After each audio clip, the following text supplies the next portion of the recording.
আপনারা শুনছেন ভৌতিক আসর।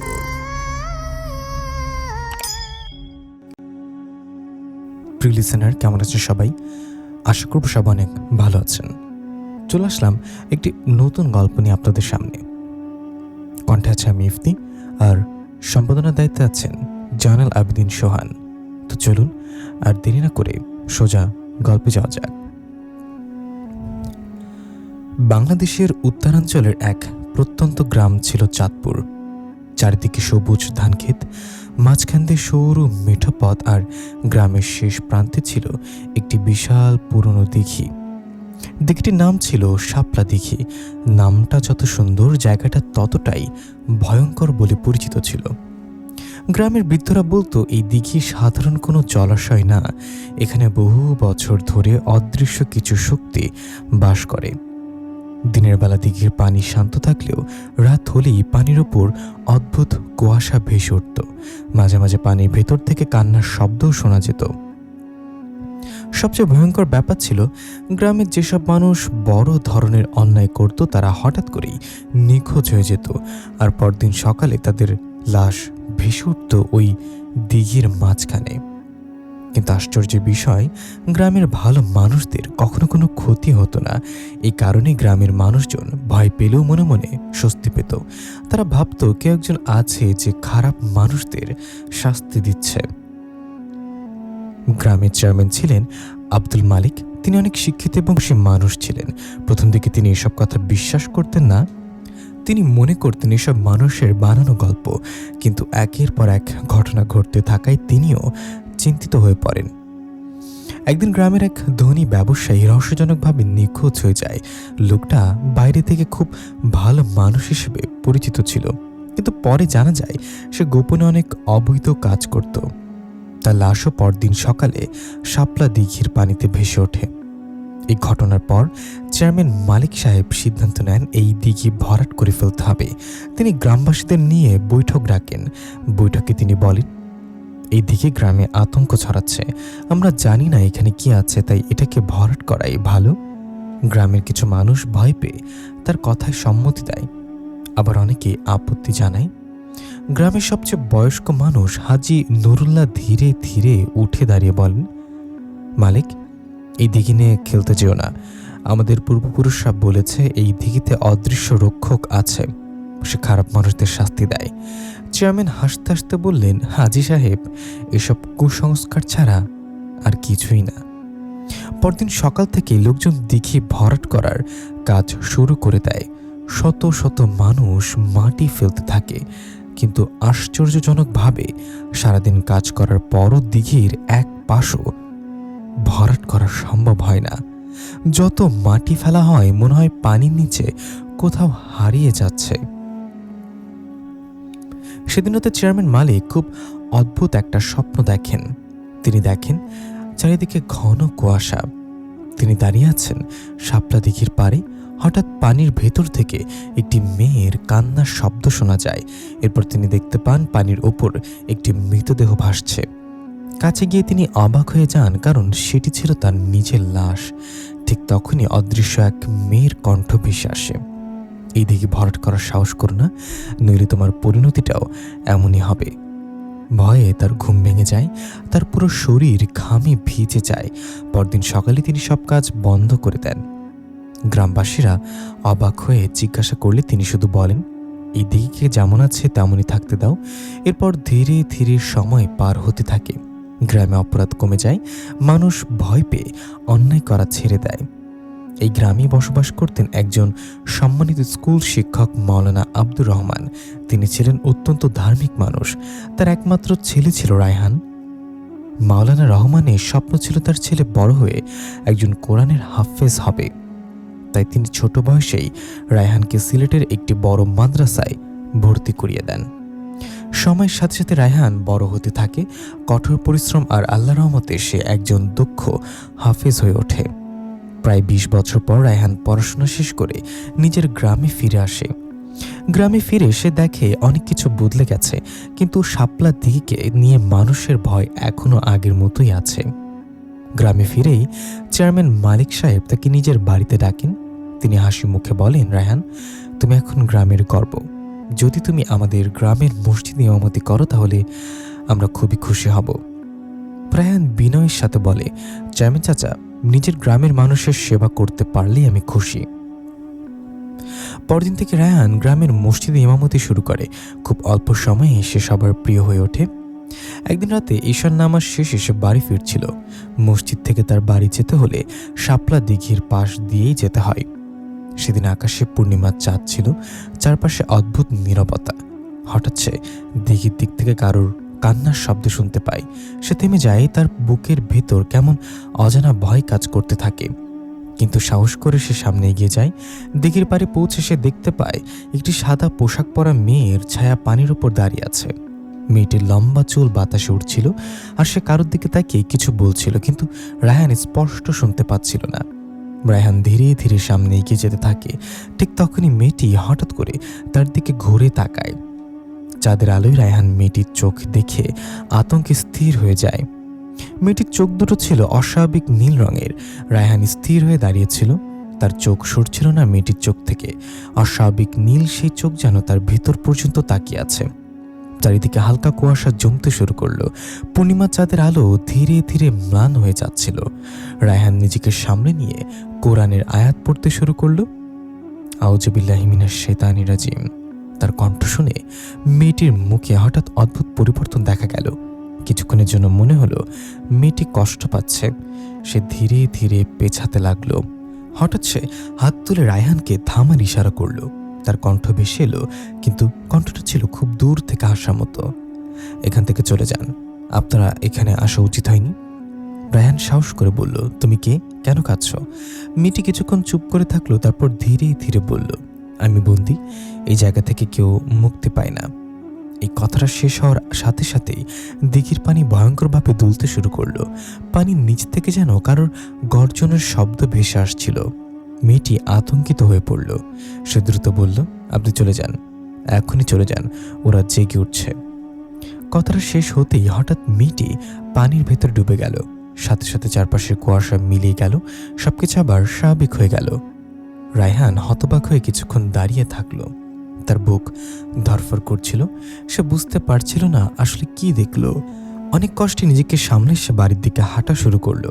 বাড়িতে পৌঁছে তার বাবা মাওলানা আব্দুর রহমান তাকে দেখে বললেন, এত দেরি করলেন কেন বাবা? রায়হান কিছুক্ষণ চুপ করে থাকলো। তারপর ধীরে ধীরে পুরো ঘটনাটা খুলে পড়ল। সব শুনে মাওলানা রহমানের মুখ গম্ভীর হয়ে গেল। তিনি গভীর নিঃশ্বাস নিয়ে বললেন, আমি ভয় পাচ্ছিলাম একদিন তুমি এই রহস্যের মুখোমুখি হবেই। রায়হান অবাক হয়ে বলল, আপনি আগে থেকে জানতেন? মাওলানা রহমান ধীরে ধীরে মাথা নেড়ে বললেন, এই দিঘির রহস্য আজকের না, বহু বছর আগেই গ্রামে ভয়ঙ্কর ঘটনা ঘটেছিল। রায়হান আগ্রহ নিয়ে বাবার দিকে তাকালো। মাওলানা রহমান বলতে শুরু করলেন, অনেক বছর আগে এই গ্রামে এক অত্যন্ত ধার্মিক পরী সাহেব ছিলেন। তিনি দাবি করেছিলেন এই দিঘির নিচে কিছু শক্তিশালী জিন বাস করে। তিনি বলেছিলেন এই জিনদের মধ্যে কিছু ভালো এবং কিছু ভয়ঙ্কর খারাপ। তিনি দিঘির চারপাশে কিছু আমল এবং তাবিজের মাধ্যমে একটি সীমারেখা তৈরি করেছিলেন, যাতে খারাপ জিনরা গ্রামে প্রবেশ করতে না পারে। রায়হান গভীর মনোযোগ দিয়ে শুনছিল। মাওলানা রহমান আবার বললেন, কিন্তু পীর সাহেব মারা যাওয়ার পর সেই সুরক্ষা দুর্বল হয়ে যায়। তারপর থেকেই এই অদ্ভুত ঘটনাগুলো শুরু হয়। রায়হান কিছুক্ষণ চিন্তা করে বলল, বাবা, আমি মনে করি এই মেয়েটি কোনো খারাপ আত্মা না, তার চোখে কষ্ট ছিল, সে আমাকে সতর্ক করছিল। মাওলানা রহমান উদ্বিগ্ন হয়ে বললেন, এই ধরনের বিষয় খুব ভয়ঙ্কর হতে পারে বাবা। সব আত্মা নিজের পরিচয় সঠিকভাবে দেয় না। তুমি এই ব্যাপার থেকে দূরে থাকাই ভালো। কিন্তু রায়হানের মনে কৌতূহল জন্মে গেছে। সে অনুভব করছিল মেয়েটি সত্যি সাহায্য চাইছিল। সেদিন রাতে রায়হান ঘুমাতে গেলেও তার চোখে ঘুম আসছিল না। মেয়েটির কান্না আর সেই কথাগুলো বারবার তার কানে বাজছিল, আমি বন্দি। হঠাৎ গভীর রাতে সে আবার অদ্ভুত স্বপ্ন দেখতে শুরু করলো। সে দেখল সে দাঁড়িয়ে আছে এক বিশাল পুরনো বাড়ির সামনে। বাড়িটা অন্ধকার আর ধ্বংসপ্রায়। বাড়ির ভেতর থেকে কারো চিৎকার শোনা যাচ্ছিল। সে দরজা ঠেলে ভেতরে ঢুকলো। ভেতরে গিয়ে সে দেখতে পেল দেয়ালে অদ্ভুত কিছু আরবি চিহ্ন আঁকা।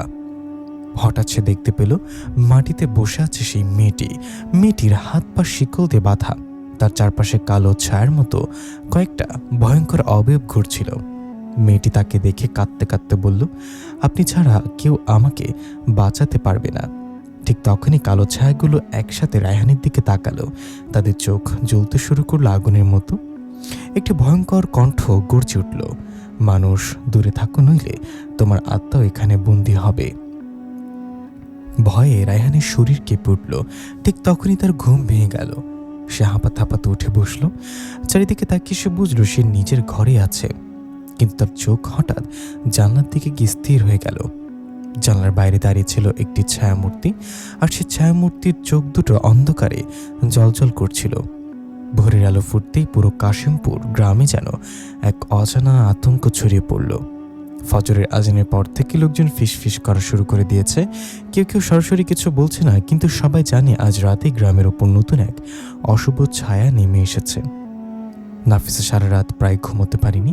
ঘুমলেই সে অদ্ভুত কণ্ঠস্বর আর ঝর্ণার ধারে দাঁড়িয়ে থাকা সাদা পোশাকের মেয়েটার মুখ ভেসে উঠছিল।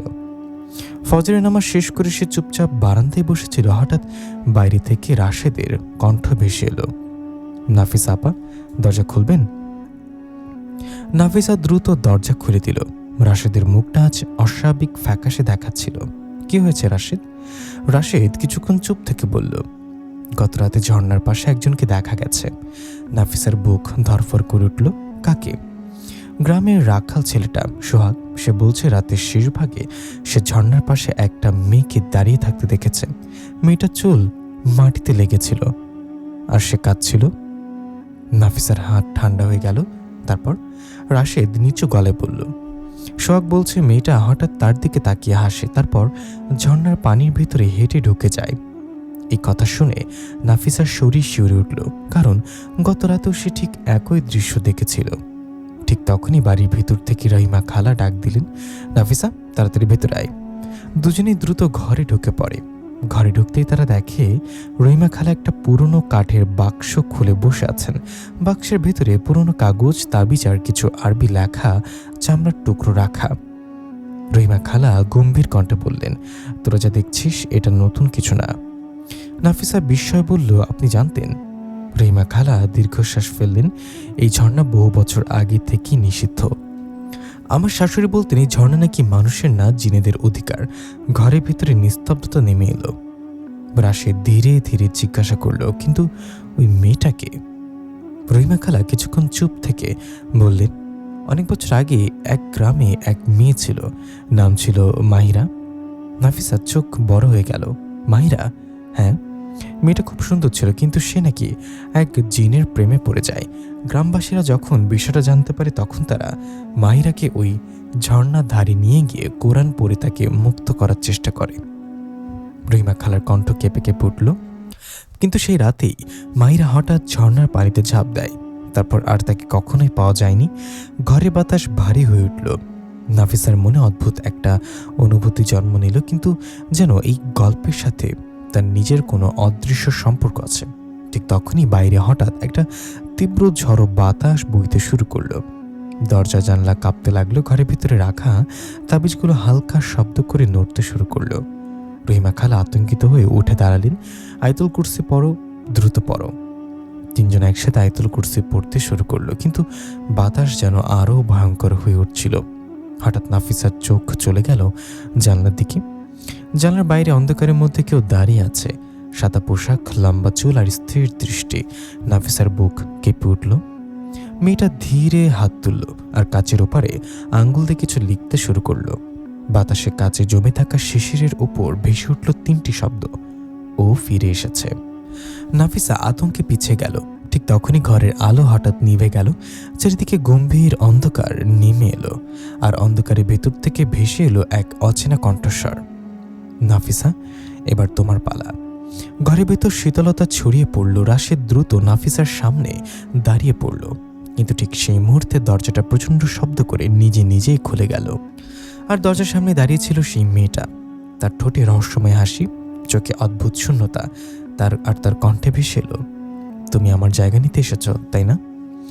দরজার সামনে দাঁড়িয়ে থাকা মেয়েটার দিকে তাকিয়ে নাফিসার বুকের ভেতরটা কেঁপে উঠল। চারিদিকে ঘন অন্ধকার, বাতাসে এক অদ্ভুত ঠান্ডা ভাব ছড়িয়ে আছে। মেয়েটার সাদা পোশাক বাতাসে দুলছে, তার লম্বা ভেজা চুল বুকের সামনে ঝুলে আছে, চোখ দুটো অস্বাভাবিকভাবে স্থির। রাশেদ সাহস করে সামনে এগিয়ে দাঁড়ালো। তুমি কি? মেয়েটা ধীরে মাথা কাত করল, তার ঠোঁটে হালকা হাসি ফুটে উঠল। তোমার আমাকে ভুলে গেছ? কিন্তু আমি এই গ্রামকে কখনো ভুলিনি। রহিমা খালা কাপা কাপা গলায় বললেন, তুমি মাহিরা? মেয়েটার চোখ হঠাৎ লালচে উঠল। মানুষ আমাকে মাহিরা বলতো, কিন্তু এখন আমি আর মানুষ না। এই কথা শুনে ঘরের ভিতরে ভয়ঙ্কর নীরবতা নেমে এলো। হঠাৎ মেয়েটা ধীরে ধীরে ঘরের ভিতরে ঢুকে পড়ল, অথচ তার পায়ের নিচে কোনো শব্দই হচ্ছিল না। নাফিসা ভয় পেয়ে আয়াতুল কুরসি পড়তে শুরু করলো। সাথে সাথে মেয়েটার মুখ বিকৃত হয়ে গেল। সে দুহাত দিয়ে মাথা চেপে ধরল। থামো, ওই আয়াত পড়ো না। তার কণ্ঠস্বর কেঁপে উঠল, মনে হচ্ছিল সে প্রচণ্ড যন্ত্রণায় আছে। রাশেদ বিস্ময় তাকিয়ে রইল। সে সাহস করে বলল, তুমি এখানে কেন এসেছ? মেয়েটা ধীরে ধীরে নাফিসার দিকে তাকালো। তার চোখে এবার অদ্ভুত এক দুঃখের ছাপ দেখা গেল। ও আমাকে ডেকেছে। নাফিসা অবাক হয়ে বলল, কি? মেয়েটা ফিসফিস করে বলল, ঝর্ণার অধিপতি। এই কথা শুনে রহিমা খালা আতঙ্কে কেঁপে উঠলেন। আল্লাহ রক্ষা করো। মেয়েটা আবার বলল, সে বহু বছর ধরে অপেক্ষা করছে নতুন একজনের জন্য। নাফিসার বুক ধরফর করতে লাগলো। নতুন কেউ মানে? মেয়েটা ধীরে ধীরে তার দিকে এগিয়ে এলো। তুমি? এই কথা শুনে নাফিসার শরীর অবশ হয়ে গেল। ঠিক তখনই হঠাৎ বাইরে বজ্রপাত হলো। প্রচণ্ড শব্দে পুরো ঘর কেঁপে উঠল। মুহূর্তের জন্য ঘর আলোকিত হয়ে উঠল। আলো নিভতেই মেয়েটাকে আর দেখা গেল না। ঘরে আবার গভীর নীরবতা। রাশেদ দ্রুত বাইরে বের হয়ে চারিদিকে তাকালো, কিন্তু কোথাও কাউকে দেখা গেল না। রহিমা খালা মাটিতে বসে পড়লেন। এই অভিশাপ আবার ফিরে এসেছে। নাফিসা হতভম্ব হয়ে দাঁড়িয়ে রইল। তার মাথার ভিতরে মেয়েটার কথাগুলো ঘুরতে লাগলো, নতুন একজনের জন্য। সেদিন বিকেলে গ্রামের মসজিদের ইমাম হাফেজ মাওলানা করিম সাহেব খবর পেয়ে তাদের বাড়িতে আসেন। তিনি গ্রামের বয়োজ্যেষ্ঠ এক রুহানি এবং রুহানি চিকিৎসকের জন্য অনেক দূর দূরান্তে পরিচিত। তিনি ঘরে ঢুকে চারিদিকে তাকালেন, কিছুক্ষণ চুপ থেকে বললেন, এই ঘরে অশুভ উপস্থিতি ছিল। রাশেদ সব ঘটনা খুলে বলল। সব শুনে ইমাম সাহেব গভীর চিন্তায় পড়ে গেলেন। তিনি বললেন, ঝর্ণাটা সাধারণ কোনো জায়গা না। বহু আগে এখানে জিন জাতির এক শক্তিশালী গোষ্ঠী বাস করত। নাফিসা আতঙ্কিত কণ্ঠে বলল, তারা কি মানুষকে ক্ষতি করে? ইমাম সাহেব ধীরে বললেন, সব জিন খারাপ না, কিন্তু যারা মানুষের আত্মাকে বন্দি করতে চায় তারা খুব ভয়ঙ্কর। রহিমা খালা কাঁদতে কাঁদতে বললেন, মাহিরা একে এখনো বেঁচে আছে? ইমাম সাহেব মাথা নিচু করলেন। তার দেহ হয়তো নেই, কিন্তু তার আত্মা এখনো মুক্তি পায়নি। এই কথা শুনে নাফিসার চোখে পানি চলে এলো। তার মনে হচ্ছিল মাহিরার জন্য অদ্ভুত এক মায়া জন্ম নিচ্ছে। ঠিক তখন ইমাম সাহেব হঠাৎ নাফিসার দিকে গভীর দৃষ্টিতে তাকালেন। তুমি কি কখনো ওই ঝর্ণার কাছে গেছো? নাফিসা কিছুক্ষণ চুপ থেকে বলল, হ্যাঁ, কয়েকদিন আগে গিয়েছিলাম। ইমাম সাহেবের মুখ গম্ভীর হয়ে গেল। তুমি কি পানিতে হাত দিয়েছিলে? নাফিসা ধীরে মাথা নেড়ে সম্মতি জানালো। ঘরের সবাই স্তব্ধ হয়ে গেল। ইমাম সাহেব ভারী কণ্ঠে বললেন, তাহলে ভয় হচ্ছে ঝর্ণার জিনরা তোমাকে চিহ্নিত করে ফেলেছে? নাফিসার বুকের ভেতরে শূন্যতা তৈরি হলো। এর মানে কি? ইমাম সাহেব ধীরে বললেন, এর মানে তারা তোমাকে তাদের জগতে টেনে নিতে চাচ্ছে। এই কথা বলতে হঠাৎ বাইরে থেকে ভেসে এলো এক অদ্ভুত এক নারী কণ্ঠের হাসি। সবাই আতঙ্কে বাইরে তাকালো। দূরে ঝর্ণার দিক থেকে সাদা আলো জ্বলতে দেখা যাচ্ছে, আর সেই আলো ধীরে ধীরে বড় হতে লাগলো। ঝর্ণার দিক থেকে ভেসে আসা সেই সাদা আলো ধীরে ধীরে পুরো গ্রামকে অদ্ভুত এক নীরবতায় ঢেকে ফেলছিল। রাত তখন গভীর না হলেও আকাশে কালো মেঘ জমে গেছে। চারিদিকে কুকুরের অস্বাভাবিক ডাকে পরিবেশ আরো ভয়ার্থ হয়ে উঠছে। নাফিসা, রাশেদ, রহিমা খালা এবং ইমাম করিম সাহেবও বাড়ির উঠানে দাঁড়িয়ে দূরের আলোটা দেখছিলেন। রাশেদ নিচু গলায় বলল, এই আলোটা প্রতিদিন দেখা যায় না। ইমাম সাহেব গভীরভাবে তাকিয়ে বললেন, আজ তারা নিজেদের উপস্থিতি জানাচ্ছে। নাফিসার শরীর কেঁপে উঠল। তার বুকের ভেতর অদ্ভুত এক টান অনুভব হচ্ছিল, যেন কেউ তাকে ডেকে নিয়ে যাচ্ছে। ঠিক তখনই তার মাথার ভেতর আবার সেই কণ্ঠস্বর ভেসে উঠল, এসো, আমরা অপেক্ষায় আছি। নাফিসার চোখ বন্ধ করে ফেলল। তার নিঃশ্বাস ভারী হয়ে উঠছিল। রহিমা খালা দ্রুত তার হাত ধরে বললেন, কি হয়েছে মা? নাফিসা কাঁপা গলায় বলল, ওরা আমাকে ডাকছে। এই কথা শুনে ইমাম সাহেব দ্রুত পকেট থেকে একটা তাবিজ বের করলেন। তিনি কোরআনের কিছু আয়াত পড়ে তাবিজটা নাফিসার হাতে বেঁধে দিলেন। এটা শক্ত করে ধরে রাখো, যতক্ষণ এটা থাকবে তারা তোমাকে সহজে স্পর্শ করতে পারবে না। নাফিসা তাবিজটা শক্ত করে ধরল, কিন্তু তার ভেতরের টান যেন কমছিল না। ঠিক তখনই হঠাৎ গ্রামের চারিদিক থেকে চিৎকার শোনা গেল, বাঁচাও বাঁচাও। সবাই দ্রুত সেই দিকে ছুটে গেল। গিয়ে দেখে গ্রামের রাখাল ছেলে সোহাগ মাটিতে পড়ে কাঁপছে, তার চোখ উল্টে গেছে। সোহাগের মা কান্নায় ভেঙে পড়েছেন, আমার ছেলেকে বাঁচান হুজুর। ইমাম সাহেব দ্রুত সোহাগের পাশে বসে আয়াতুল কুরসি পড়তে শুরু করলেন। কিছুক্ষণ পর সোহাগের শরীর আরো জোরে কাঁপতে লাগলো। হঠাৎ সোহাগের মুখ দিয়ে অন্য কণ্ঠ বের হলো, ওকে আমাদের হাতে তুলে দাও। সবাই আতঙ্কে পিছিয়ে গেল। ইমাম সাহেব কঠিন কণ্ঠে বললেন, তোমরা কারা? সোহাগের চোখ ধীরে ধীরে খুলল, কিন্তু তার দৃষ্টি ছিল ভয়ঙ্কর ঠান্ডা। আমরা ঝর্ণার প্রহরী, নতুন আত্মা আমাদের দরকার। রাশেদ আতঙ্কে বলল, কাকে চাও তোমরা? সোহাগের মুখ দিয়ে আবার সেই কণ্ঠ ভেসে এলো, নাফিসা। এই কথা শুনে পুরো উঠান নিস্তব্ধ হয়ে গেল। রহিমা খালা কাঁদতে কাঁদতে নাফিসাকে জড়িয়ে ধরলেন, আমার মেয়েকে কেউ নিতে পারবে না। ইমাম সাহেব উচ্চস্বরে কোরআনের আয়াত পড়তে লাগলেন। ধীরে ধীরে সোহাগের শরীর শান্ত হয়ে এলো। কিছুক্ষণ পর সে জ্ঞান হারিয়ে ফেলল। চারিদিকে আবার নীরবতা নেমে এলো। রাত গভীর হতে লাগলো। সবাই আতঙ্কে নিজেদের ঘরে ফিরে গেল, কিন্তু নাফিসার চোখে ঘুম ছিল না। সে জানলার পাশে বসে দূরে ঝর্ণার আলো দেখছিল। হঠাৎ জানলার বাইরে বাতাস অস্বাভাবিকভাবে থেমে গেল। চারিদিকে নিস্তব্ধতা।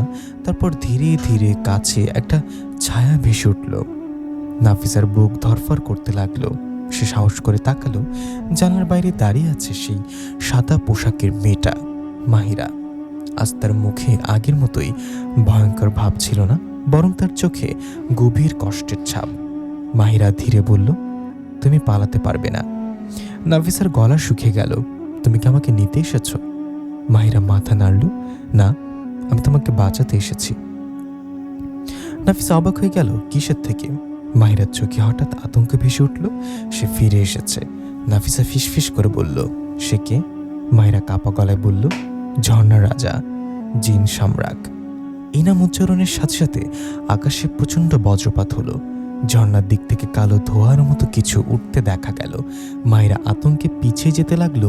সে তোমাকে নিজের রানী বানাতে চায়, যেমন একসময় আমাকে বানাতে চেয়েছিল। নাফিসার শরীর ঠান্ডা হয়ে গেল। তুমি কি তার থেকে পালাতে পেরেছিলে? মাহিরার চোখে পানি জমে উঠল, না, আমি এখনো তার বন্দী। এই কথা বলি মাহিরার শরীরে ধীরে ধীরে কুয়াশার মতো মিলিয়ে যেতে লাগলো। মিলে যাওয়ার আগে সে ফিসফিস করে বলল, পূর্ণিমা রাতে সে আসবে। জানলার বাইরে আবার গভীর অন্ধকার নেমে এলো। নাফিসা স্থির হয়ে দাঁড়িয়ে রইল। তার হাতে বাঁধা তাবিজ হঠাৎ গরম হয়ে উঠতে লাগলো। দূরে ঝর্ণার দিক থেকে ভেসে এলো ভারী গর্জন। মনে হচ্ছিল কেউ অন্ধকারের ভেতর থেকে জেগে উঠছে। পরের সকালেও গ্রামের আকাশ দমবন্ধ করা নীরবতায় ঢেকেছিল। মানুষজন বাড়ির ভেতরে চুপচাপ বসেছিলেন, কেউ বাইরে বেরোচ্ছিলেন না। ঝর্ণার দিক থেকে আগের রাতের ভয় এখনো সকলের মনে বসে আছে। নাফিসা তার ঘরের জানলায় দাঁড়িয়ে দূরের ঝর্ণা দেখছিল। তার হাতে বাঁধা তাবিজ আজও গরম। মনে হচ্ছিল তাবিজটি নিজেই যেন কোনো সংকেত পাঠাচ্ছে। হঠাৎ গ্রামের পাশে ছোট্ট ব্রিজের ওপর ধোঁয়ার মতো কুয়াশা জমতে লাগলো। নাফিসার বুক ধক করে উঠল। মনে হলো কেউ তার দিকে আসছে।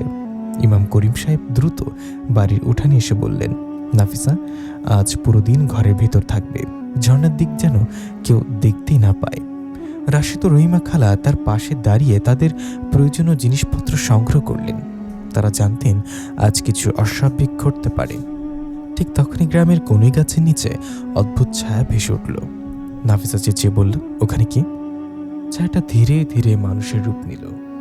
সাদা পোশাক, মাহিরা আজ উপস্থিতি, কিন্তু এবার তার চোখে গভীর দুঃখের ছাপ ছিল।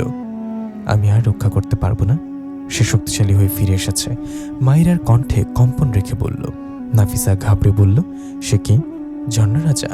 মাহিরা মাথা নেড়ে হেসে কণ্ঠে ভয় প্রকাশ করল, না, তার নাম সম্রাট। সে আগের চেয়ে আরো শক্তিশালী। তুমি আজকের দিনটিকে ভালোভাবে মনে রাখবে। পূর্ণিমা রাতের আগে সে নিচে আসবে। ইমাম সাহেব ঘাবড়ে গেলেন না, তিনি শান্ত কণ্ঠে কোরআনের আয়াত পড়তে শুরু করলেন। ধীরে ধীরে মাহিরার চোখ দুঃখের সঙ্গে হাহাকার ভেসে এলো। তুমি শুধু তার হাত থেকে বাঁচতে পারবে যদি এই তাবিজের শক্তি ধরে রাখো। কিন্তু মনে রেখো, সামরাক শুধুই নাফিসাকে চায় না, সে গ্রামটিকেও নিজের নিয়ন্ত্রণে নিতে চাইছে। নাফিসা বারণ শুনে নিজের শক্তি বোঝার চেষ্টা করলো। সে কাঁপতে কাঁপতে বলল, কিভাবে রক্ষা করবো আমি সবাইকে? মাহিরা নিঃশ্বাস ফেলে বললেন, তুমি সাহসী হও নাফিসা, সে আসার আগেই তুমি প্রস্তুতি নিতে হবে। শুধুমাত্র তাবিজ যথেষ্ট নয়, তোমার বিশ্বাসই তোমার প্রকৃত শক্তি। হঠাৎ ধোয়া থেকে অদ্ভুত শব্দ এলো, এক ধরনের ঘূর্ণি শব্দ। নাফিসা চোখ বন্ধ করে ভেতরে শক্তভাবে প্রার্থনা করতে শুরু করলো। রাশেদ এবং রহিমা খালা পাশে দাঁড়িয়ে তার পাশে হাত মিলিয়ে বলল, আমরা তোমার সঙ্গে আছি, তুমি একা নও। নাফিসা তার কণ্ঠে কণ্ঠ মিলিয়ে ধীরে ধীরে বলল, হ্যাঁ আমি একা নই, আল্লাহ আমার সঙ্গে আছেন। ধীরে ধীরে কুয়াশা ছাড়াতে লাগলো। মাহিরা তার হাত নাফিসার দিকে বাড়ালো। পূর্ণিমা রাতের আগেই তোমাকে শিখতে হবে সাহসের পাঠ, তখনই সামরাকের আসল পরিচয় বের হবে। নাফিসা মৃদু হেসে মাথা নেড়ে বলল, আমি প্রস্তুত, আর আমি ভয় পাই না।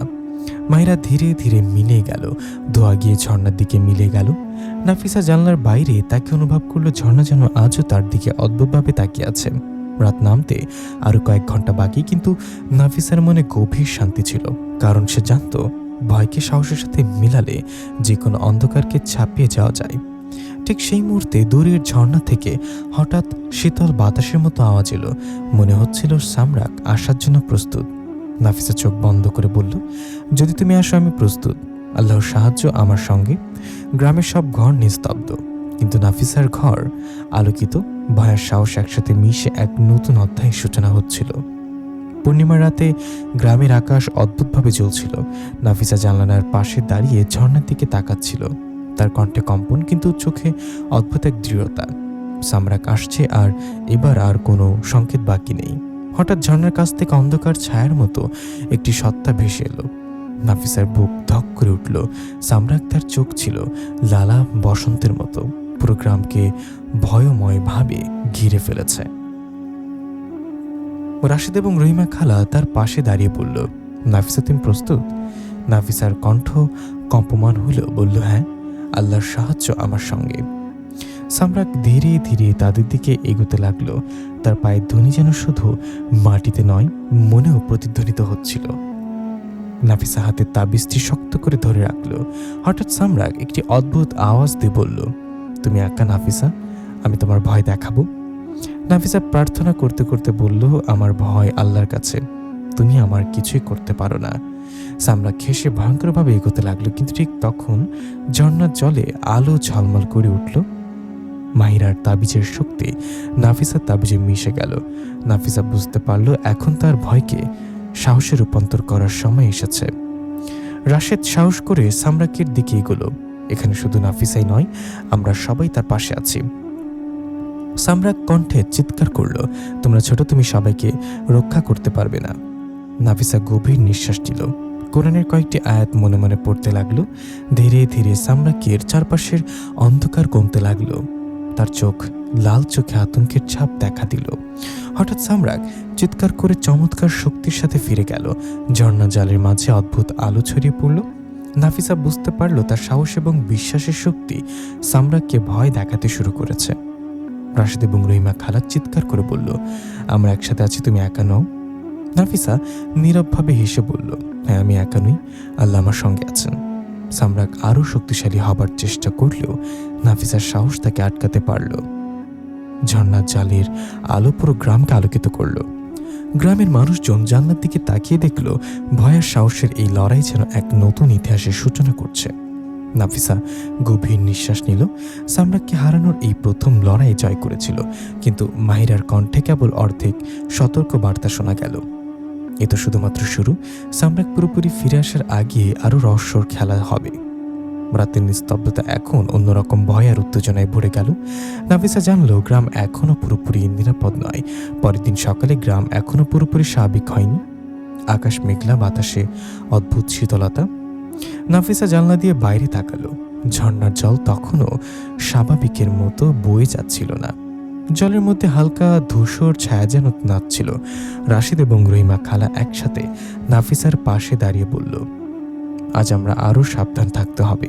সামরাক কিছুটা ক্ষতিগ্রস্ত হলেও পুরোপুরি চলে যায়নি।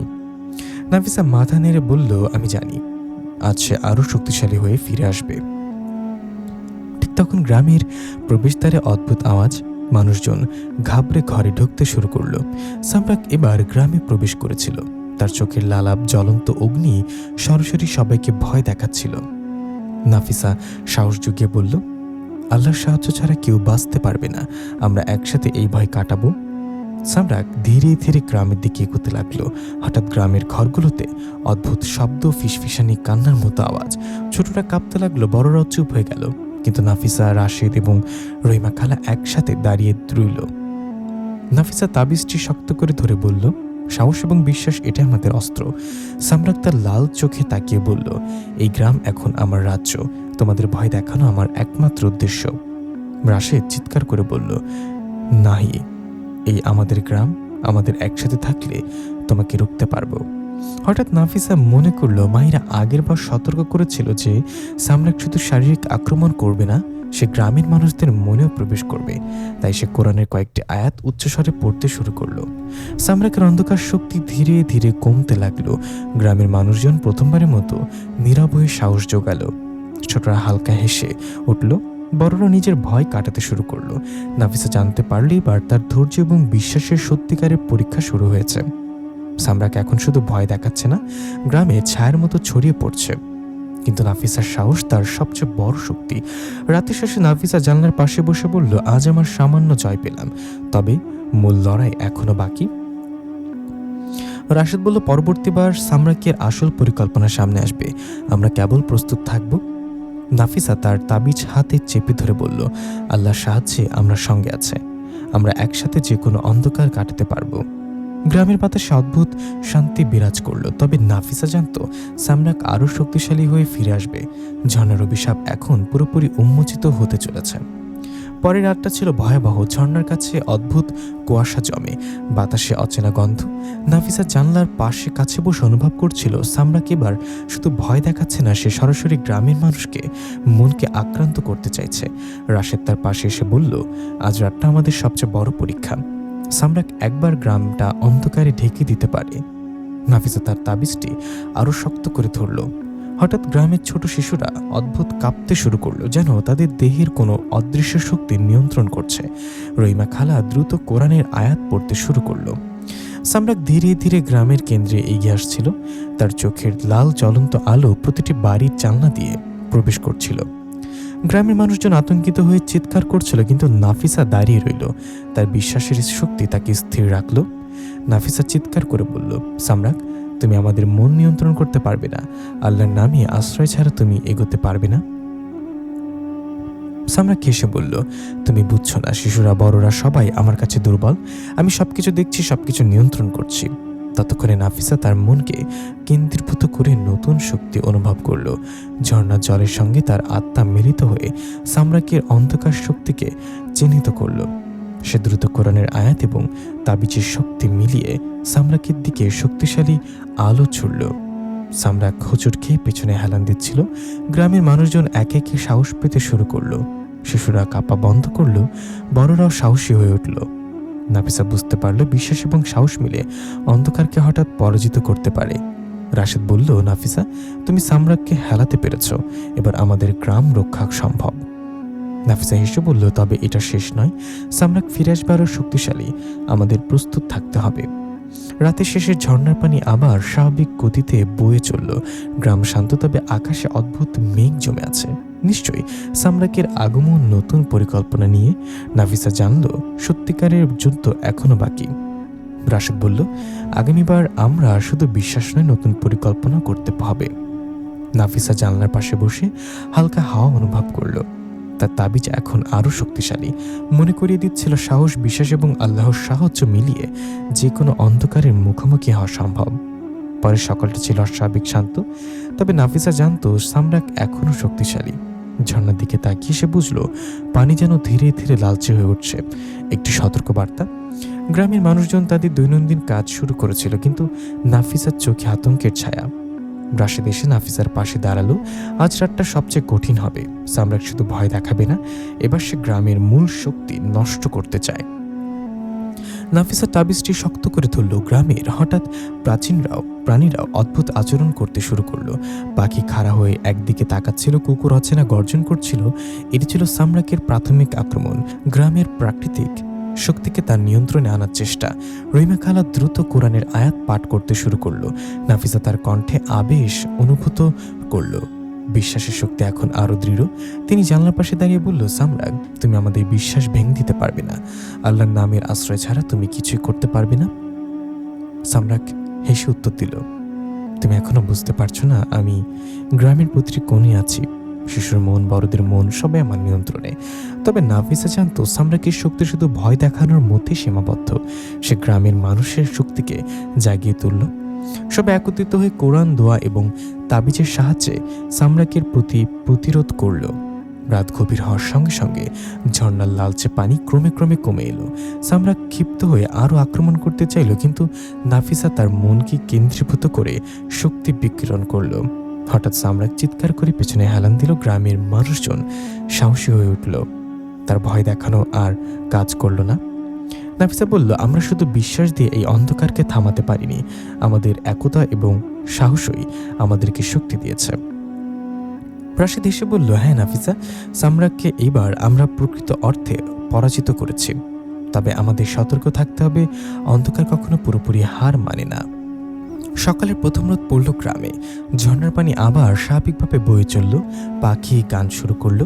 গ্রামের মানুষ এখন একে অপরের দিকে তাকিয়ে শান্ত অনুভব করছিল। নাফিসা জানল সামরাক আরও একবার চেষ্টা করবে, তবে তাদের বিশ্বাস, সাহস এবং একতার জন্য আর সহজে সফল হবে না। রাতের নিস্তব্ধতা গ্রামের সবকিছুকে ঢেকে রাখছিল।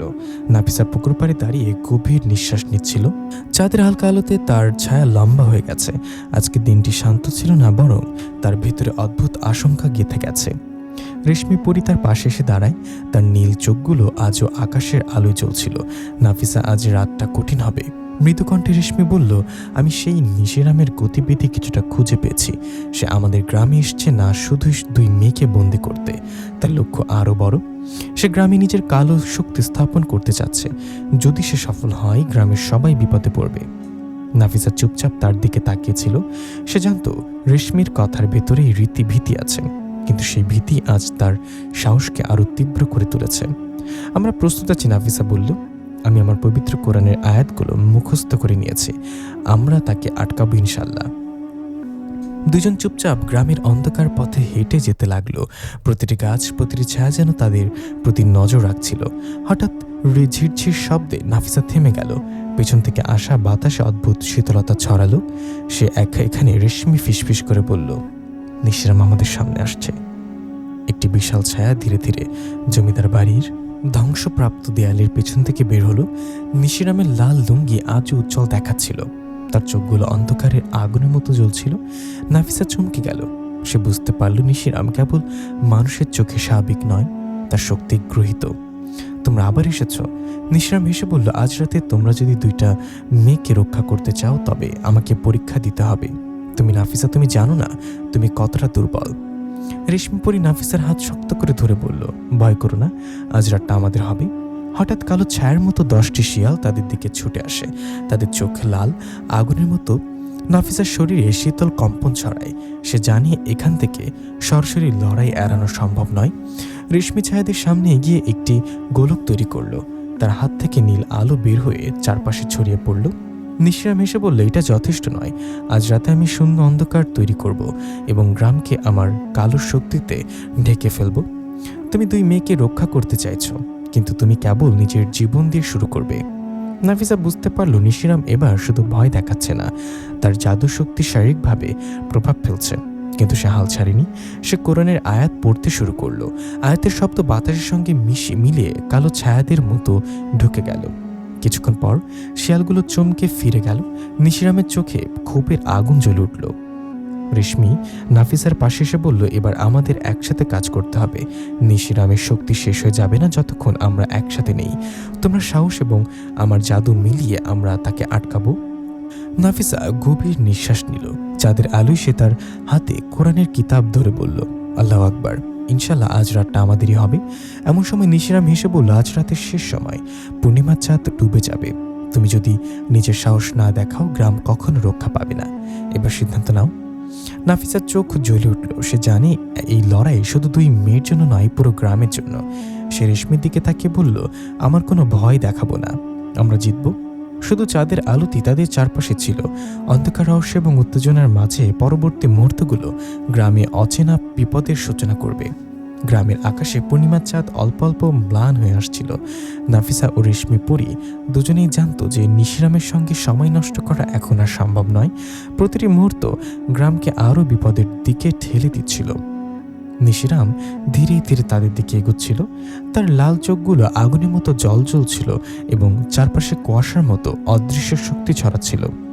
শিয়ালরূপী ছায়াগুলো তার আশেপাশে হঠাৎ ঘুরতে শুরু করলো। নাফিসা চমকে বলল, রেশমি, এবার আমাদের একসাথে কাজ করতে হবে। আল্লাহ ছাড়া আমরা কিছুই করতে পারবো না। রেশমি তার হাতগুলো উপরে তুলে নীল আলো তৈরি করলো। আলোটি এসে তীব্র হয়ে উঠল যে শিয়ালরূপী ছায়াগুলো হঠাৎ করেই ঘুরে নেমে পড়ল। নিশিরাম হেসে বলল, ছোট আলো তোমাদের রক্ষা করতে পারবে না। তুমি যা ভাবছো সেটা আমার জন্য ব্যর্থ। নাফিসা তখন কোরআনের আয়াত উচ্চস্বরে পড়তে শুরু করলো। তার কণ্ঠে এক বিশেষ শক্তি ঝরে আসছিল, যা নিশিরামের চারপাশের অন্ধকারকে কেটে দিয়ে আলো হিসেবে ছড়িয়ে পড়ছিল। শিয়ালগুলো চিৎকার করে পশ্চাৎ হলো, কিন্তু নিশিরাম থেমে যায়নি। সে তার কালো শক্তি কেন্দ্রীভূত করে নাফিসার দিকে আক্রমণ চালালো। তার চারপাশে কুয়াশার মতো ছায়া ঘন হয়ে নাফিসার পথ বন্ধ করে দিল। নাফিসা এক মুহূর্তের জন্য হতবাক, কিন্তু রেশমি পাশে এসে বলল, তুমি একা নাও, আমার আলো তোমার সঙ্গে আছে। এবার আমাদের একসাথে আক্রমণ করতে হবে। রেশমি 2 হাতে গোলক তৈরি করলো। নীল আলো আর কোরআনের আয়াতের মিলিত শক্তি নিশিরামের শক্তির সঙ্গে মুখোমুখি হলো। মুহূর্তের মধ্যে গ্রামে অদ্ভুত কুয়াশা ছড়িয়ে গেল। নিশিরামের চোখে হতাশার ছাপ দেখা দিল। সে বুঝতে পারল যে 2 মেয়ের সাহস ও বিশ্বাস মিলিয়ে তাকে আটকাতে পারবে। তাদের লড়াই চলার সময় গ্রাম পাড়ার 2 মেয়ে সাদি এবং নিশাদ গোপন পথ দিয়ে এসে তাদের পাশে দাঁড়ালো। তারা জানতো যে এই 2 জনই তাদের রক্ষা করতে এসেছে। নিশিরাম হঠাৎ চিৎকার করে বলল, তোমরা কেউই পালাতে পারবে না, এই গ্রামের সমস্ত শক্তি আমার হবে। নাফিসা দাঁড়িয়ে বলল, তুমি ভুলে গেছো, সত্য ও সাহস কখনোই হারায় না। আল্লাহর শক্তি আমাদের সঙ্গে আছে। ইনশাল্লাহ আজ রাতে তুমি পরাজিত হবে। এক মুহূর্তের জন্য অন্ধকার এবং আলো একসাথে সংঘর্ষ করলো। বাতাস কেঁপে উঠল, গাছগুলো কেঁপে কেঁপে নিচে পড়তে লাগলো। নিশিরাম নিজের শক্তি বজায় রাখতে চেষ্টা করল, কিন্তু নাফিসা ও রেশমির একত্রিত শক্তি তার কুয়াশা ভেদ করে ধীরে ধীরে তাকে দুর্বল করে তুলল। নিশিরাম হঠাৎ চিৎকার করে পিছনে ছিটকে পড়ল। তার ছায়াগুলো ম্লান হতে শুরু করলো। নাফিসা তখন সাহসের সঙ্গে এগিয়ে এসে বলল, এবার তুমি পালানোর সময় পেয়েছ। গ্রামের শান্তি ফিরেছে। আল্লাহর নামই আমরা জিতেছি। রেশমি পাশে এসে বলল, তোমরা সাহসী হও। তুমি যে সাহস দেখেছো সেটাই আমাদের সবচেয়ে শক্তিশালী অস্ত্র। গ্রামের চারপাশে অন্ধকার রাতের মতো এখন ধীরে ধীরে হ্রাস পেতে শুরু করলো। চাঁদের আলো আবার গ্রামে প্রবাহিত হলো এবং শান্ত অনুভূত হলো। কিন্তু নাফিসা ও রেশমি জানতো নিশিরাম সম্পূর্ণ পরাজিত হয়নি। সে আবার ফিরে আসতে পারে। তাদের চোখে ডিটারমিনেশন জ্বলছিল। তারা জানতো যে এই লড়াই শুধু আজকের জন্য নয়, গ্রামের ভবিষ্যতের জন্য। পরে কয়েকদিন গ্রামে অদ্ভুত শান্তি বিরাজ করল। নাফিসা ও রেশমি জানতো এই শান্তি ভৌতিক নয়। নিশিরামের অদৃশ্য ছায়া এখনও কোথাও লুকিয়ে আছে। এক রাতে নাফিসা চেয়ারের পাশে বসে কোরআনের আয়াত মুখস্থ করছিল। হঠাৎ দরজার বাইরে ধোঁয়া ও ঠান্ডা বাতাস প্রবেশ করল। রেশমি সঙ্গে সঙ্গে জানলার দিকে ছুটল। চাঁদের আলোয় দেখা গেল গ্রামের প্রাচীন বটগাছের তলায় একটা অদ্ভুত ছায়া ঘন হয়ে উঠছে। নাফিসা, দেখ, সে আবার এসেছে। রেশমি কণ্ঠে কম্পন নিয়ে বলল। নাফিসা তার কণ্ঠে স্থির রাখার চেষ্টা করল। আমাদের প্রস্তুত থাকতে হবে। এবার সে আরও শক্তিশালী হয়ে এসেছে। ছায়াটি ধীরে ধীরে মানুষ কৃতিতে রূপ নিচ্ছিল। নিশিরাম নিজেই তার চোখগুলো আগের চেয়েও আরও লাল হয়ে উঠেছে এবং তার চারপাশে কালো কুয়াশা আরও গভীর হয়েছে। নিশিরাম বলল, তোমরা আমাকে অল্প সময়ের জন্য বঞ্চিত করতে পেরেছ, কিন্তু আজ রাতেই এই গ্রাম আমার নিয়ন্ত্রণে আসবে। রেশমি চিৎকার করে বলল, না, আমরা তোমাকে হারাতে জানি। আমাদের সাহস এবং আল্লাহর শক্তি তোমার সঙ্গে। নিশিরাম হেসে বলল, এবার আমি কেবল নিজের শক্তি ব্যবহার করছি না, আমি অন্য একটা অদ্ভুত অস্ত্র যা তোমাদের বিশ্বাসকেও নষ্ট করতে পারে। নাফিস অবাক হয়ে বলল, অস্ত্র কিভাবে? নিশিরাম একটা কালো কণার মতো বস্তুকণাকে আকাশে ছুড়ে দিল। মুহূর্তের মধ্যে গ্রামের চারপাশে অদ্ভুত আলো ছড়িয়ে পড়ল। মানুষদের স্বাভাবিক ভাব কমে যাচ্ছিল। তারা অজান্তেই ঘুমের মধ্যে হারাতে শুরু করলো। নাফিসা এবং রেশমি একসাথে দাঁড়িয়ে বলল, আমাদের কেবল বিশ্বাস এবং সাহসী বাঁচতে পারে। তারা দ্রুত কোরআনের বিষয়ে আয়াত উচ্চারণ করে পাঠ শুরু করলো। নীল আলো ও শক্তি নিশিরামের কুয়াশার সঙ্গে সংঘর্ষ করল। ছায়ার অস্ত্রটি বিস্ফোরিত হতে শুরু করলো। নিশিরামের শক্তি ক্রমেই ক্ষীণ হয়ে আসছিল। হঠাৎ সে চিৎকার করে পেছনে নেমে গেল। গ্রাম এখন অন্ধকারে ঢেকে যায়নি। রেশমি নাফিসার দিকে তাকিয়ে বলল, তুমি কি দেখছো? তার শক্তি ধীরে ধীরে কমছে। আমরা আবারও জিততে পারবো। নাফিসা মাথা হেলিয়ে বলল, হ্যাঁ, কিন্তু এবার আমাদের আরও সতর্ক থাকতে হবে। সে আবার ফিরে আসবে এবং এইবার সে তার নতুন অস্ত্র নিয়ে আসবে। গ্রামের মানুষ ধীরে ধীরে স্বাভাবিক অবস্থায় ফিরে এলো। বাতাস আবার শান্ত, চাঁদ আবার উজ্জ্বল। কিন্তু নাফিসা এবং রেশমি জানতো নিশিরাম শুধু ঘুরে ফিরে আসবে না, তার পরিকল্পনা আরও বিপজ্জনক হবে। নাফিসা চোখ বন্ধ করে বলল, আমরা সাহস হারাবো না, আল্লাহর সাহায্য আমাদের সঙ্গে আছে। রেশমি হেসে বলল, ঠিক আছে, এবার আমরা শুধু লড়াই করব না, আমরা তার জন্য প্রস্তুতি নেব। পরের দিন গ্রামে অদ্ভুত শীতলতা ও স্থিরতা বিরাজ করছিল। মানুষরা স্বাভাবিক জীবনযাপনে ব্যস্ত হলেও নাফিসা ও রেশমি জানত নিশিরাম তার নতুন অস্ত্র নিয়ে আবার ফিরে এসেছে। রেশমি গ্রামের প্রাচীন মসজিদের পাশে গিয়ে নাফিসার সঙ্গে কৌশল নিয়ে আলোচনা করল।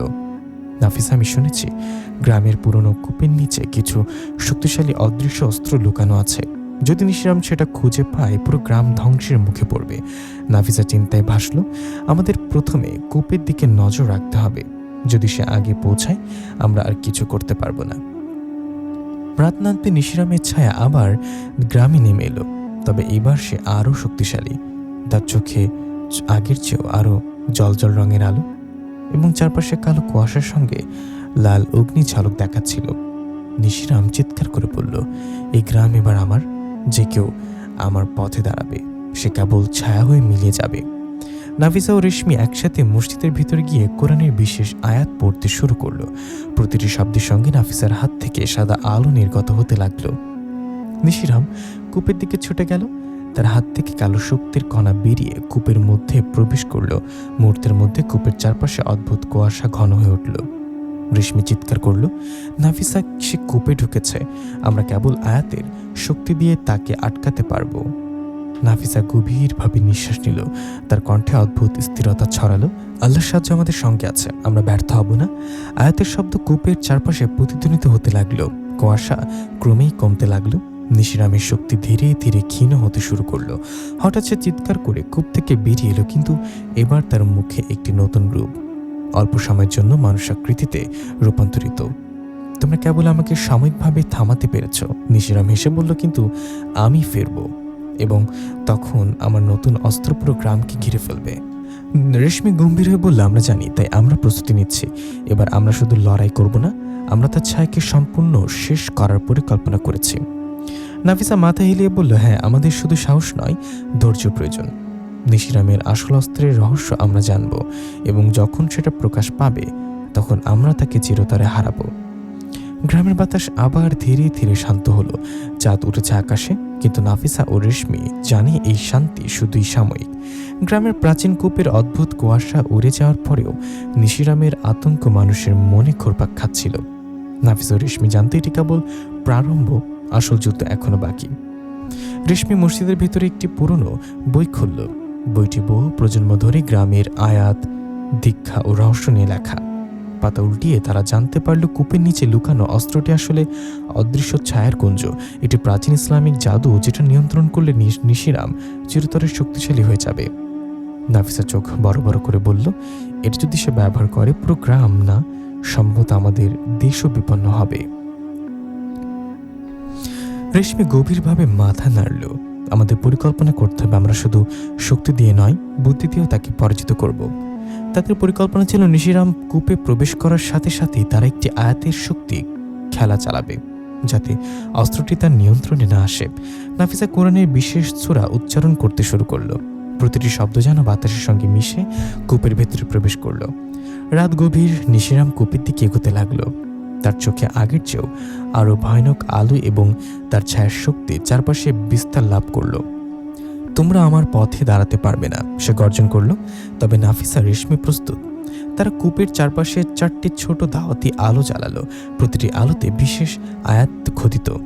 নিশিরাম কূপে প্রবেশ করার সাথে সাথেই আলোগুলো ঝলমল করতে শুরু করলো। অস্ত্রটি কূপের ভেতর থেকে অদৃশ্য ছায়ার রূপে বের হয়ে আসে, কিন্তু আয়াতের শক্তিটিকে ধরে ফেলল।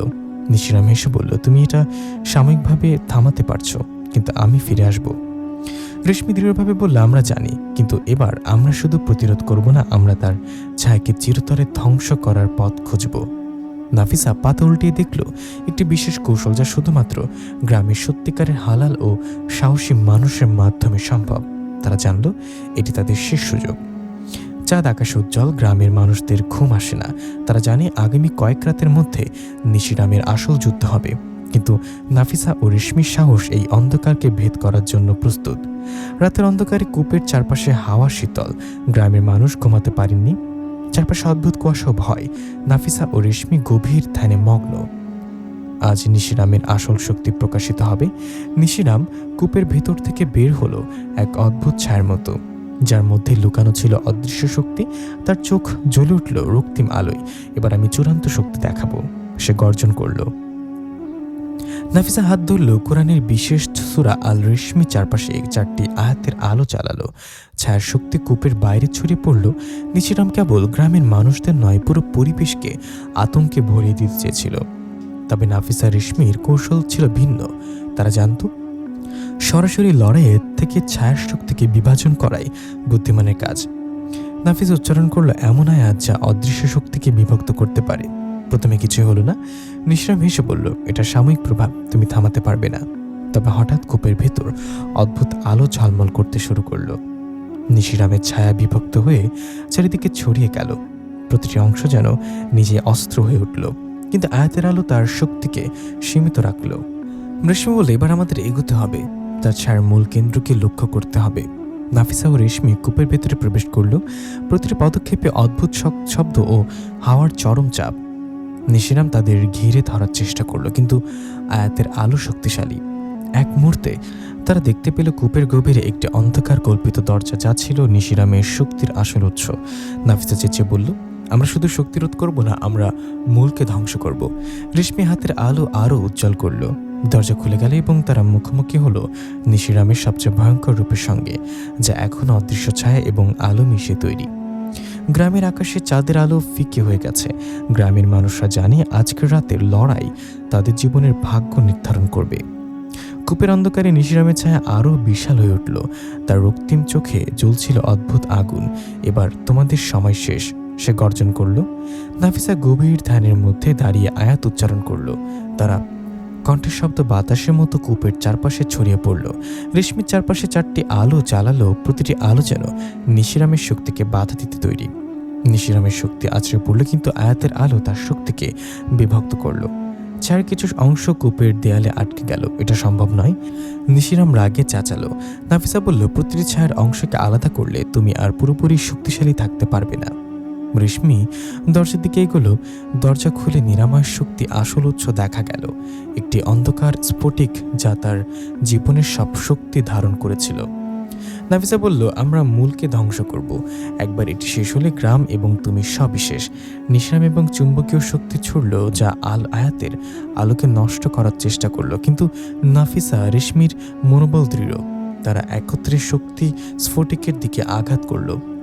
স্ফটিক ফেটে গেল। অন্ধকার শক্তি চরমে পৌঁছালো। নিশিরামের চিৎকার গ্রামের চারপাশে প্রতিধ্বনিত হলো। ছায়ার প্রতিটি অংশ ধীরে ধীরে অদৃশ্য হয়ে গেল। কূপের অন্ধকার ধীরে ধীরে হালকা হলো। নিশিরামের শরীর ছোট হয়ে গেল। অবশেষে সে অদৃশ্য হয়ে গেল। আর খুব শান্ত।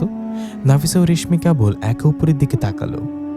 গ্রামের মানুষ কূপের বাইরে এসে শান্তির নিঃশ্বাস নিল। কিন্তু নাফিসা জানত নিশিরামের শক্তি পুরোপুরি শেষ হয়নি। তার অদৃশ্য ছায়া এখনও কোথাও লুকিয়ে থাকতে পারে। আমরা প্রস্তুত থাকতে হবে আমাদের।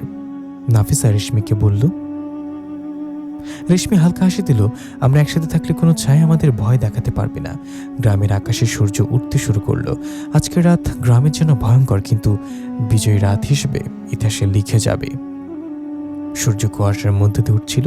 গ্রামের মানুষ আজ অনেকটা শান্ত মনে করেছিল। কূপের অন্ধকার কেটে গেছে, কিন্তু নাফিসা জানত নিশিরামের ছায়ার একাংশ এখনো লুকিয়ে আছে। নাফিসা ও রেশমি গ্রামে হাঁটছিল। শিশুদের হাসি, হাঁস মুরগির শব্দ, নদী, জল সবকিছু যেন জীবনের স্বাভাবিক রং ফিরিয়ে এনেছিল। তুমি কি মনে করছো নিশিরাম আবার ফিরে আসবে? রেশমি ফিসফিস করে জিজ্ঞাসা করলো। নাফিসা মাথা নাড়ল। আমি নিশ্চিত অন্ধকার কখনো পুরোপুরি নিঃশেষ হয়ে হয় না, কিন্তু আমরা এখন শক্তিশালী। এদিকে গ্রামের বাইরে এক পুরনো গুহার ভিতরে নিশিরামের অদৃশ্য ছায়া লুকিয়ে আছে। সে ক্ষীণ, অদৃশ্যমান, কিন্তু এখনো শক্তিশালী বাণী বলতে পারে। এই গ্রাম আমরা ছাড়া না। নিশিরাম মৃদু হাসলো। আমি ফিরে আসব, আর তখন তোমরা প্রতিরোধ করতে পারবে না। গ্রামে নাফিসা ও রেশমি নতুন জীবন শুরু করলো। তারা শিশুদের পড়াশোনা দেখাতে শুরু করলো, বাড়ি মেরামত করলো, আর প্রাচীন গ্রামীণ উৎসব পুনরায় উদযাপন করলো। কিন্তু নাফিসা প্রতি রাতে প্রার্থনা করলো কূপের পাশে দাঁড়িয়ে, হে আল্লাহ, যদি অন্ধকারের শক্তি আবার ফিরে আসে আমাদের সহায় হন। রেশমি বলল, আমরা আমাদের জীবন সাজাবো শান্তিতে, কিন্তু কখনো সতর্ক থাকবো। তারা বুঝতে পারলো অন্ধকার যতই লুকিয়ে থাকুক, একত্রিত শক্তি এবং বিশ্বাস থাকলে তা পরাজিত করা সম্ভব। গ্রাম ধীরে ধীরে স্বাভাবিক হতে লাগলো, কিন্তু আকাশে কখনো কখনো কুয়াশার আড়ালে অদৃশ্য ছায়ার চিহ্ন দেখা যায়। এটি নিঃসন্দেহে গ্রামের শান্তির জন্য একটি সতর্কতা সিগন্যাল। নাফিসা ও রেশমির দৃষ্টিতে একটি নতুন দিনের আশা ফুটে উঠল। তারা জানতো যে কোনো ছায়া ফিরে আসতে পারে, কিন্তু তারা একসাথে থাকলে ভয়কে জয় করতে পারবে। গ্রামের মানুষ নতুন দিনের আলোতে উদ্যমী মনে করছিল, কিন্তু সেই শান্তি স্থায়ী হলো না। সন্ধ্যার দিকে নাফিসা লক্ষ্য করল আকাশে অদ্ভুত কুয়াশার ভেলায় যেন ছায়া মৃদু নাচছে। রেশমি, দেখো, এটা নিঃসন্দেহে নিশিরামের ছায়া। নাফিসা চেঁচিয়ে বলল। রেশমি দ্রুত গ্রামের বাচ্চাদের ঘর থেকে বাইরে আনা শুরু করলো। সবাই ভীত হবে না, একসাথে থাকলেই আমরা নিরাপদ। ছায়া গ্রামের চারপাশে ছড়িয়ে পড়ল। এটি ছিল ছোট আকারের, কিন্তু তার স্পর্শে বাতাস হঠাৎ শীতল হয়ে গেল। গাছের পাতা কাঁপলো, পানি ঝরছিল কূপের ভেতর, এবং পশু পাখিরা অস্থির হয়ে উঠল। নাফিসা প্রার্থনা শুরু করলো, হাত তুলে আল্লাহর কাছে সাহায্য চাইল। হে আল্লাহ, আমাদের সাহস এবং শক্তি দিন, আমাদেরকে আমাদের জীবন প্রভাবিত করতে দেবেন না। রেশমি কিছু প্রাচীন তাবিজ বের করলো। এই প্রাচীন দাওয়াতগুলো এখনো কাজ করে। আমরা একত্রিত থাকলে ছায়াকে ঠেকাতে পারবো। ছায়া আক্রমণ করলো গাড়ি, ঘর, নদীর ধারে, কিন্তু নাফিসা ও রেশমির দৃঢ়তা এবং গ্রামের মানুষের সাহস একত্রে দাঁড়িয়ে ছায়ার আংশিক শক্তিকে থামিয়ে দিল। গ্রামবাসী প্রথমবার বুঝলো নিশিরামের ছায়া এতটাই শক্তিশালী নয়। একসাথে থাকা এবং বিশ্বাসই সবচেয়ে বড় অস্ত্র। নাফিসা রেশমির দিকে তাকিয়ে বলল, এটা কেবল শুরু, আমার প্রস্তুত থাকতে হবে, আগামীতে ছায়া আরও শক্তিশালী হবে। রেশমি মাথা নাড়ল। আমরা একসাথে থাকবো এবং গ্রামের সবাইকে সুরক্ষা দেব। অন্ধকারের যত ছায়া আসে, আমরা সবাইকে একত্রে প্রতিরোধ করব। গ্রামের মানুষ এবার বুঝলো নিশিরামের ছায়া সবসময় লুকিয়ে আছে, কিন্তু তাদের সাহস, একতা এবং বিশ্বাস তাকে হারাতে পারবে। পরের দিন গ্রামে অদ্ভুত বাতাস বইছিল। নাফিসা নদীর ধারে দাঁড়িয়ে অনুভব করলো নিশিরামের ছায়া আরও শক্তিশালী হয়ে এসেছে। বাতাসে যেন ফিসফিস করে অদৃশ্য কণার আওয়াজ শোনা যাচ্ছিল। রেশমি, এটা আগের চেয়ে শক্তিশালী, আজকে আমাদের আরও সাবধানে থাকতে হবে। নাফিসা সতর্কভাবে বলল। রেশমি গ্রামের বয়স্কদের সঙ্গে কথা বলল, আমরা শুধু প্রার্থনা করলেই পারবো না, আমাদের কিছু কৌশল তৈরি করতে হবে। ছায়ার শক্তি ধ্বংস করতে প্রতিরক্ষা প্রাচীর এবং বিশেষ তাবিজ লাগবে। গ্রামের মানুষ দ্রুত একত্রিত হলো। তারা নদীর ধারে ছায়ার পথ বন্ধ করার জন্য আগুনের শৃঙ্খল তৈরি করলো এবং গাছের শিকড় দিয়ে প্রাচীন তাবিজ স্থাপন করলো।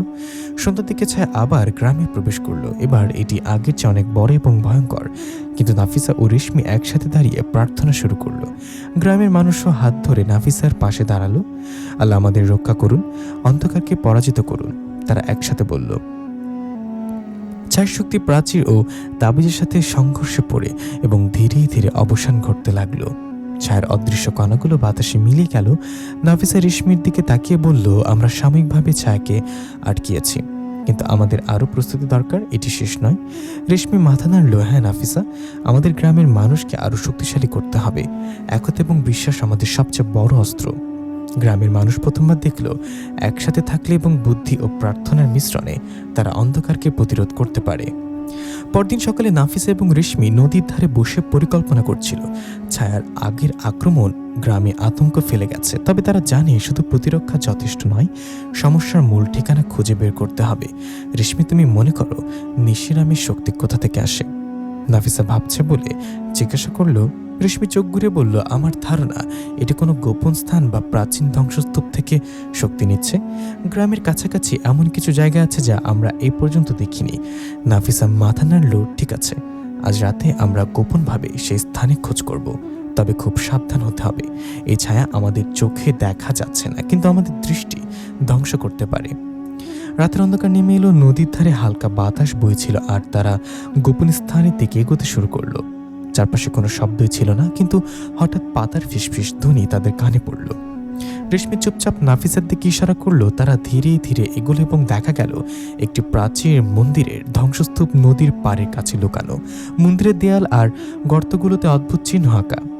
নাফিসা স্পর্শ করলো দেয়ালের এক চিহ্নে। হঠাৎ বাতাসে একটি কুয়াশা উঠতে শুরু করলো এবং ধ্বংসস্তূপের ভিতরে অদৃশ্য শক্তির কম্পন অনুভূত হলো। এটাই নিশিরামের শক্তির উৎস। নাফিসা ফিসফিস করলো, আমাদের এখন পরিকল্পনা করতে হবে কিভাবে এটি বন্ধ করা যায়। রেশমি তার ব্যাগ থেকে প্রাচীন তাবিজ ও মন্ত্রের বই বের করলো। এই জিনিসগুলো ব্যবহার করে আমরা শক্তির প্রভাব বন্ধ করতে পারি, তবে একসাথে আমাদের সাহসও লাগবে। এক ভুল করলে আমাদের গ্রামের জন্য বড় বিপদ হবে। নাফিসা দৃঢ়চেতা হয়ে বলল, আমি প্রস্তুত, আমরা একসাথে এটি শেষ করব। গ্রামের মানুষকে রক্ষা করতে হলে আমাদের সাহসী হতে হবে। তাদের চোখে অদ্ভুত উজ্জ্বলতা, মনে হচ্ছিল শুধু বিশ্বাস ও বুদ্ধির ছায়াই অন্ধকারকে চূর্ণ করতে পারে। রাত গভীর হয়ে এসেছে, পুরো গ্রাম নিস্তব্ধ। শুধুমাত্র পূর্ণিমার চাঁদের আলো নদীর পাড় ও পুকুরের ওপর হালকা করে পড়ছে। আমি জাহিদ আমার ব্যাগ হাতে নিয়ে পুকুর ঘাটের পাশে দাঁড়িয়ে আছে। রেশমি পরি হাওয়ার থেকে অদৃশ্য হয়ে এসে আমার পাশে স্থির হয়েছে। তার নীল চোখগুলো চাঁদের আলোতে আরও দীপ্তিশক্তি হয়ে উঠছিল। জাহিদ, তুমি কি প্রস্তুত? রেশমি পরি হালকা কণ্ঠে জিজ্ঞাসা করে। হ্যাঁ, আমি প্রস্তুত। আজ আমরা নিশিরামের হাত থেকে 2টা মেয়েকে উদ্ধার করব। আমি দৃঢ়ভাবে উত্তর দেই। রেশমি পরি আমার হাত শক্ত করে ধরে। তবে মনে রাখো, নিশিরাম একেবারে সাধারণ নয়। সে খুব শক্তিশালী নয়। তার কাছে কালো জাদুর মাধ্যমে সময় এবং স্থান নিয়ন্ত্রণ করার ক্ষমতাও আছে। আমাদের প্রতিটি পদক্ষেপ সতর্ক থাকতে হবে। আমরা নদীর পাড় ধরে ভাঙাচোরা জমিদার বাড়ির দিকে হেঁটে চলি। পথের মাঝখানে হঠাৎ বাতাস ঠান্ডা হয়ে যায়, যেন প্রকৃতি নিজেই আমাদেরকে সতর্ক করছে। চাঁদের আলোতে দেখতে পাই অদূরে ঝোপঝাড়ের ভেতরে কালো ছায়া নড়াচড়া করছে। রেশমি পরি আমাকে ধরে ফিসফিস করে বলে, ওরা আমাদের পরীক্ষা করছে। সে নিশিরামের অনুগত জিনগুলো। আমরা যতটা সম্ভব চুপচাপ এগোই। বাড়ির কাছে পৌঁছাতে না পৌঁছাতেই দেখি ভাঙাচোরা জানলার আড়ালে অদৃশ্য শক্তি আমাদের দিকে অদ্ভুতভাবে ঘুরছে। রেশমি পরি আমার কানে ফিসফিস করে, এই ঘরে 2টি মেয়েকে রাখা হয়েছে। নিশিরাম তাদের অজ্ঞান করে রেখেছে, চোখ বন্ধ, তবে আমাদের সামনে যেতেই হবে। আমরা সেই কালো শক্তির প্রতিফলন দেখতে পাচ্ছি। আমি ব্যাগ থেকে পবিত্র কোরআনের আয়াত পড়া শুরু করি। আয়াতের শব্দ বাতাসে মিশে ক্যানভাসের মতো ঘরের ভিতরে ঘুরে যায়। হঠাৎ অদ্ভুতভাবে ঘরের জানলা খুলে যায় এবং 2টি অদৃশ্য মেয়ের চূড়ান্ত অবস্থান অন্ধকারের ভিতরে দেহরূপে প্রকাশ পায়।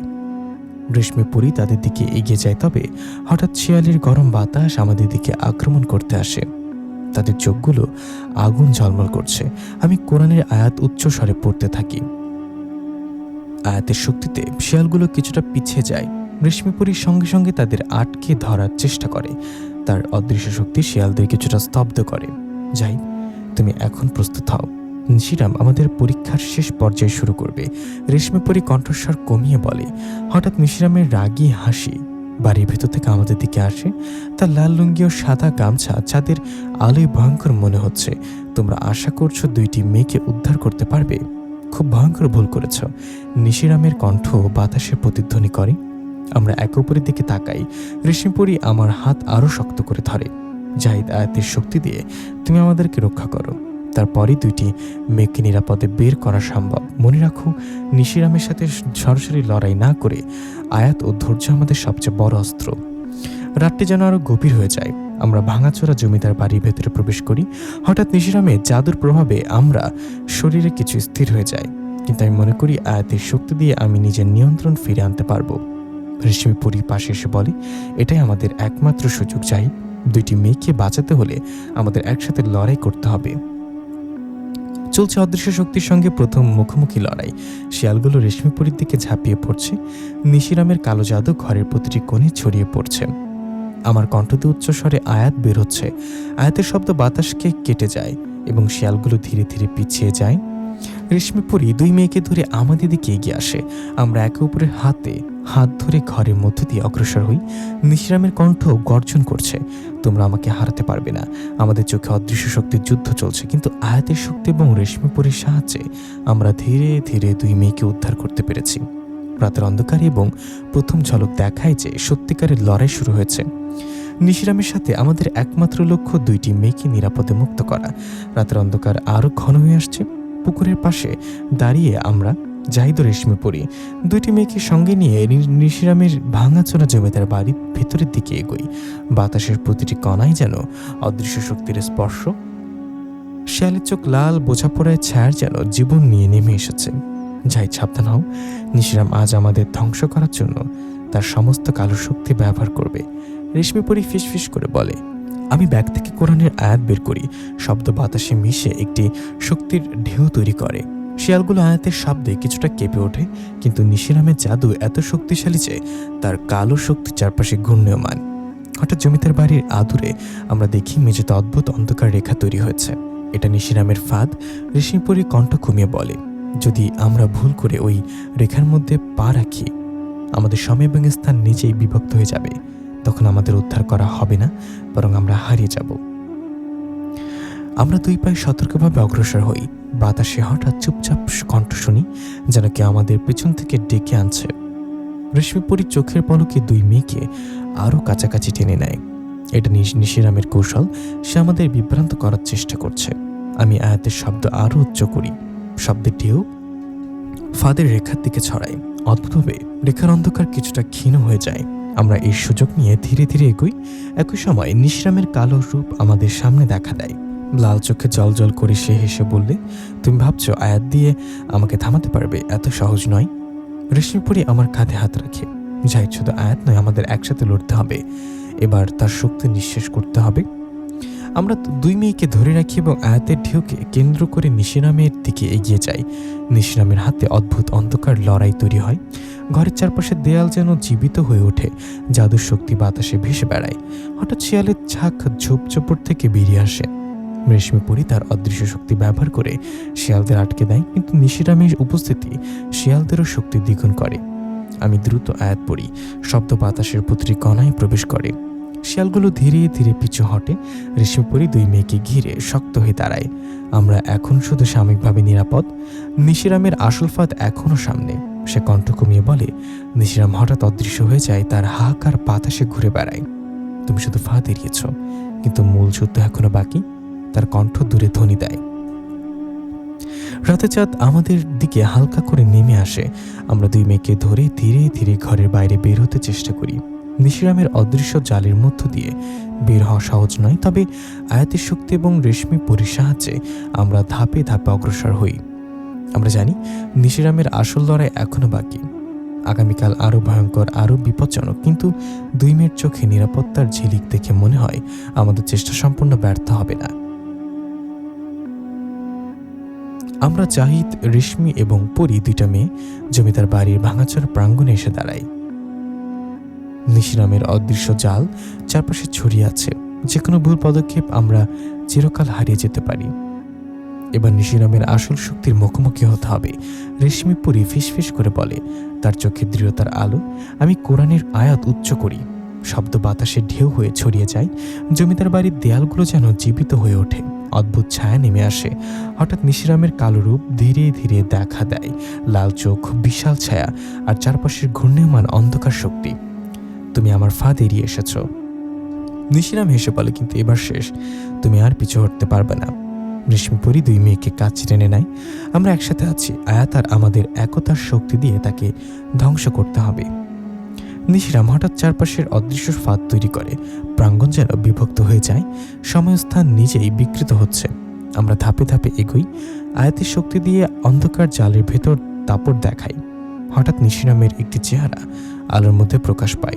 সে বলে, যদি তুমি আমার ভয়কে চিনে থাকো তাহলে হারবে। আমি চোখ বন্ধ করে গভীরভাবে আয়াত পড়তে থাকি। রেশমি পরি তার হাত আমার কাঁধে রাখে। দুই মেয়ের চোখ ভয়, কিন্তু একই সাথে দৃঢ়তা। আয়াতের ঢেউ নিশিরামের দিকে ছড়ায়। তার অন্ধকার শক্তি অস্থির হয়ে ওঠে। এক মুহূর্তে নিশিরাম চিৎকার করে অদৃশ্য হয়ে যায়। তার হাহাকার বাতাসে বেজে ওঠে। ফাঁদগুলো ধীরে ধীরে ভেঙে যায়। জমিদার বাড়ির অন্ধকার সরে আসে এবং চাঁদের আলো পুরো প্রাঙ্গণকে আলোকিত করে। রেশমি পরি শ্বাস ফেলে। এবার আমরা নিরাপদ। নিশিরামের জাদু ভেঙে গেছে। আমি দুই মেয়েকে ঘিরে ধরি। আমরা একসাথে লড়াই করেছি, আর আয়াতের শক্তি আমাদের বাঁচিয়েছে। এখন ভয় আর অন্ধকার পিছু হটেছে। পরের সকালে গ্রামের মানুষ জমিদার বাড়ির দিকে আসে। তারা অদ্ভুতভাবে জানে কিছু পরিবর্তন হয়েছে। অন্ধকার আর ভয় নেই। গ্রামের বাচ্চারা আবার খুশিতে খেলছে এবং বাতাসে মিষ্টি সূর্যের আলো ছড়িয়ে পড়েছে। রেশমিপুরি আমাকে দেখে বলে, জাহিদ, আমরা শুধু নিশিরামের জাদু পরাস্ত করছি না, আমরা আমাদের ভয়ও পরাস্ত করেছি। দুই মেয়ের চোখে খুশি মুক্তি। গ্রামের মানুষ আমাদের ধন্যবাদ জানায়।